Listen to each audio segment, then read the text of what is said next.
Salut, ici je vais corriger un exercice plutôt rigolo. On fait de Q l'ensemble des rationnels de groupes très différents.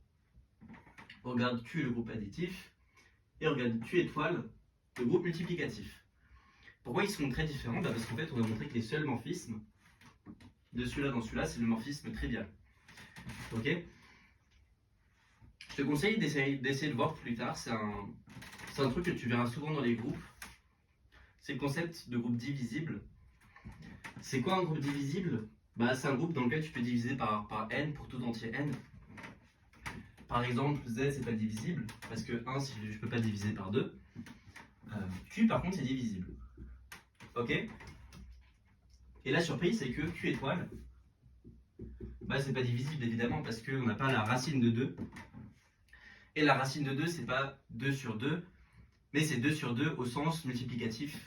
Enfin, ce que je veux dire par là, c'est que quand on regarde un groupe qui est multiplicatif, la division, ça devient la racine carrée. Ok? Diviser dans un groupe multiplicatif, ça n'a pas de sens. Enfin, multiplier par un entier, ça n'a pas de sens dans un groupe multiplicatif. Ok? C'est les puissances qui ont un sens. Si j'ai un groupe multiplicatif, parler de n fois x, ça ne veut rien dire, il faut parler de x puissance n. Ok? Donc quand je dis qu'il n'est pas divisible, ça veut dire que 2 puissance 1 sur 2, ça n'existe pas dans Q étoile.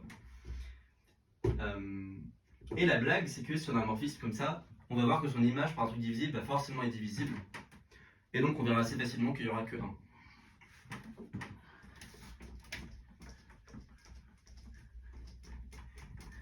Alors, si je regarde un morphisme f, et je regarde f de x pour x dans Q, ok?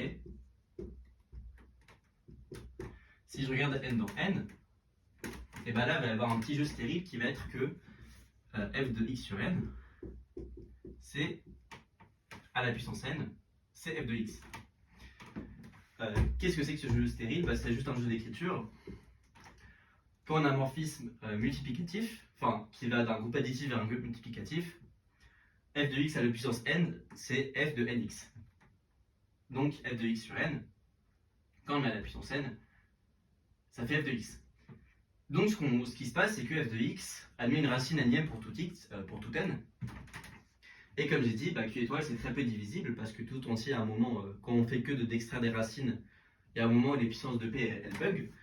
Et en effet, si j'écris x égale p1, pr, alpha 1, alpha r, avec les alpha i dans z, ok, on est dans Q, et si je prends n plus grand que le max des alpha i plus 1 par exemple,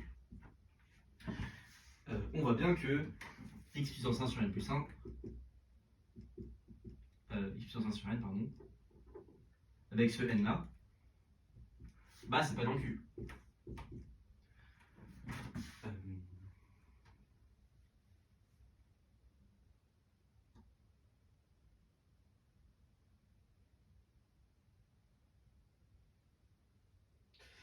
Pourquoi c'est pas dans Q? Parce que si c'était dans Q, tu écrirais sa décomposition en irréductible avec encore une fois des coefficients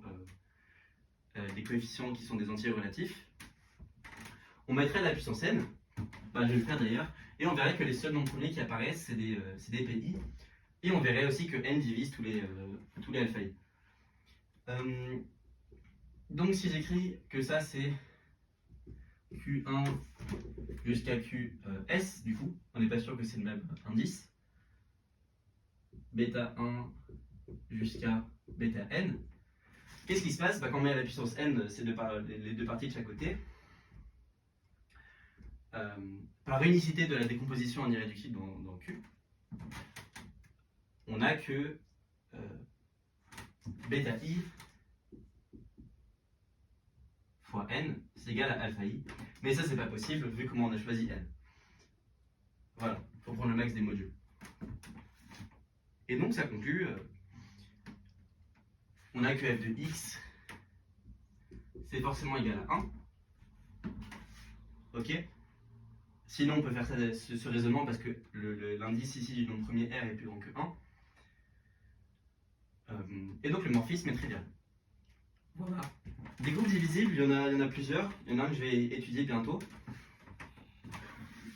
Il y en a qui sont très différents de Q en fait, par bien des aspects. Par exemple, il y a le groupe UP infini, que je vais écrire ici.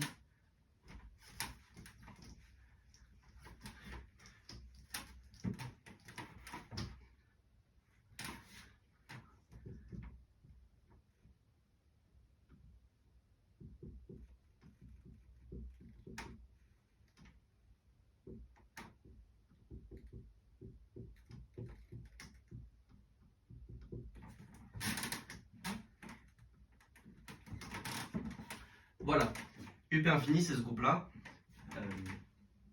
Et en fait, il est tout le temps divisible. C'est-à-dire que si j'ai x dans UP infini, et que je prends y tel que y puissance p égale x, c'est-à-dire que je prends une racine, enfin je prends x à la puissance 1 sur p si on veut, pour n'importe quelle racine, on a que y c'est dans UP infini. Voilà.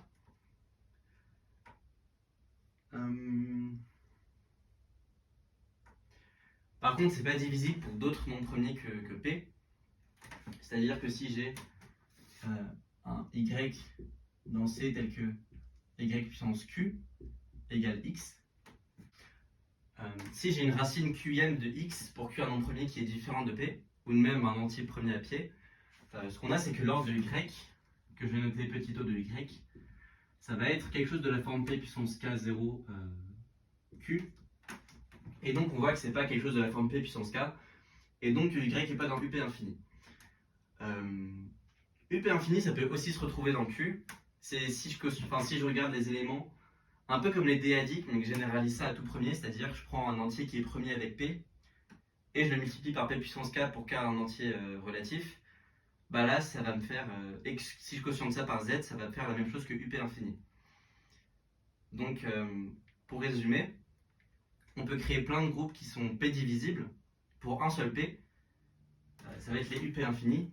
Et si on les regroupe tous ensemble, si on prend tous les UP infinis pour tous les nombres P premiers et qu'on regarde le sous-groupe qui est engendré par ça, ça fait U infini, ce qui est l'ensemble des éléments qui sont racines de l'unité pour un certain n. Si on regarde ce groupe-là, c'est l'équivalent de Q en gros. Donc Q, il y a un petit miracle qui fait que c'est P divisible pour tout P, mais ça on peut le comprendre en disant que c'est en quelque sorte l'union de tous les groupes qui sont P divisibles. Voilà. Les groupes, ces groupes-là, on peut se demander ce qui se passe un peu plus derrière. Je vais faire un autre exercice sur le sujet. Mais ce qui est intéressant sur ces groupes-là, c'est que l'anneau des endomorphismes du groupe, si je le regarde comme groupe additif, l'ensemble des endomorphismes additifs du groupe, c'est un anneau, parce qu'on peut composer, la composition c'est linéaire, c'est bilinéaire, c'est associatif, donc ça fait un anneau. Ok.